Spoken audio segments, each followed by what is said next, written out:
ಓಂ ಶ್ರೀ ಗುರುಭ್ಯೋ ನಮಃ. ಹರಿಃ ಓಂ.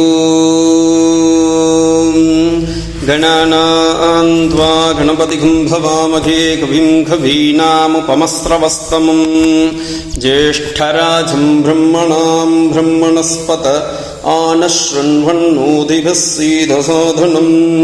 ಶ್ರೀಮಹಾಗಣಪತಯೇ ನಮಃ. ಪ್ರಣೋ ದೇವಿ ಸರಸ್ವತೀ ವಾಜೇಭಿರ್ವಾಜಿನೀವತಿ ಧೀರಾಮವಿತ್ರ್ಯವತೋ ವಾಗ್ದೇವ್ಯೈ ನಮಃ. ಓಂ ಸಹನಾ ಭವತು ಸಹನೋ ಭುನಕ್ತು ಸಹ ವೀರ್ಯಂ ಕರವಾವಹೈ ತೇಜಸ್ವಿನಾವಧೀತಮಸ್ತು ಮಾ ವಿದ್ವಿಷಾವಹೈ. ಓಂ ಶಾಂತಿ ಶಾಂತಿ ಶಾಂತಿ. ಹರಿಃ ಓಂ.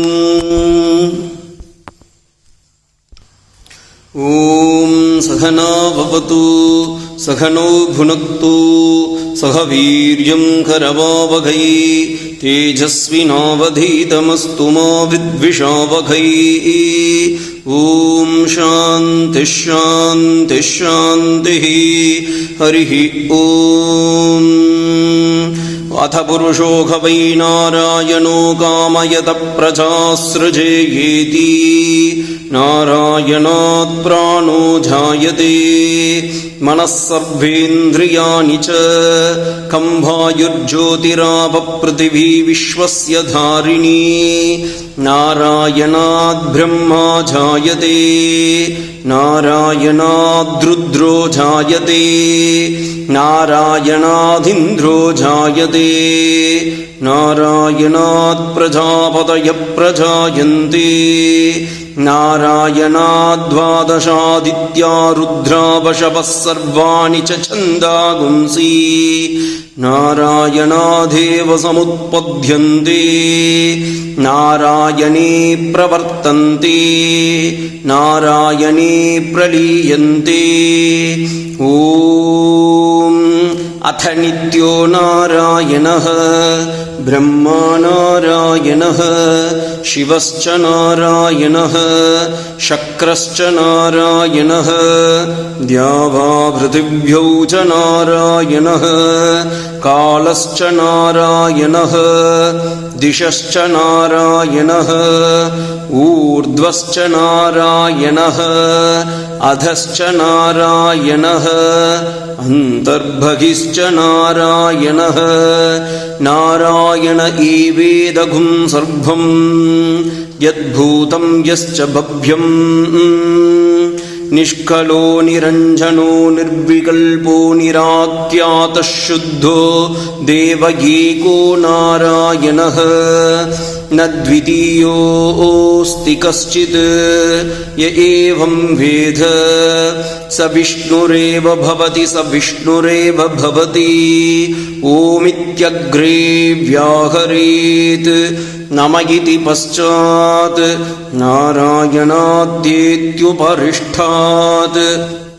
ಓಮಿತ್ಯೇಕಾಕ್ಷರಂ ನಮ ಇತಿ ದ್ವೇ ಅಕ್ಷರೇ ನಾರಾಯಣಾಯೇತಿ ಪಂಚಾಕ್ಷರಾಣಿ ಏತದ್ವೈ ನಾರಾಯಣಸ್ಯಾಷ್ಟಾಕ್ಷರಂ ಪದಂ ಯೋಗ ವೈ ನಾರಾಯಣಸ್ಯಾಷ್ಟಾಕ್ಷರಂ ಪದಮಧ್ಯೇತಿ ಅನಭಬ್ರುವಃ ಸರ್ವಮಾಯುರೇತಿ ವಿಂಧತೆ ಪ್ರಾಜಾಪತ್ಯಘುಂ ರಾಯಸ್ಪೌಷಂ ಗೌಪಥ್ಯಂ ತಥೋಮೃತತ್ವಮಶ್ನುತೆ ತಥೋಮೃತತ್ವಮಶ್ನುತ ಇತಿ.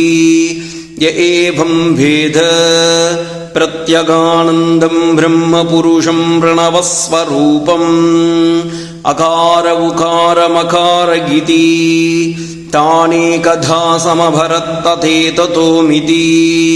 ಯಮುಕ್ತ್ವಾ ಮುಚ್ಯತೆ ಯೋಗಿ ಜನ್ಮ ಸಂಸಾರ ಬಂಧನಾತ್.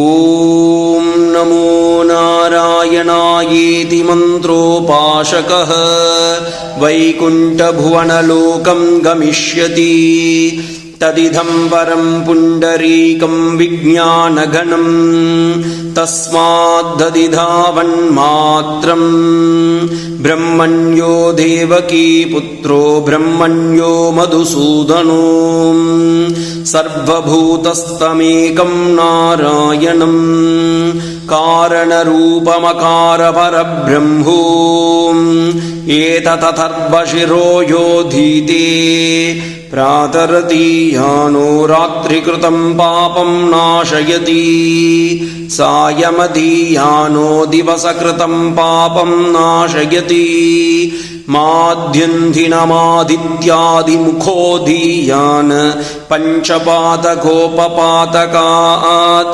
प्रमुच्यते सर्ववेदपारायण पुण्यं लभते नारायणसायुज्यमवाप्नोति नारायणसायुज्यमवाप्नोति य एवं वेद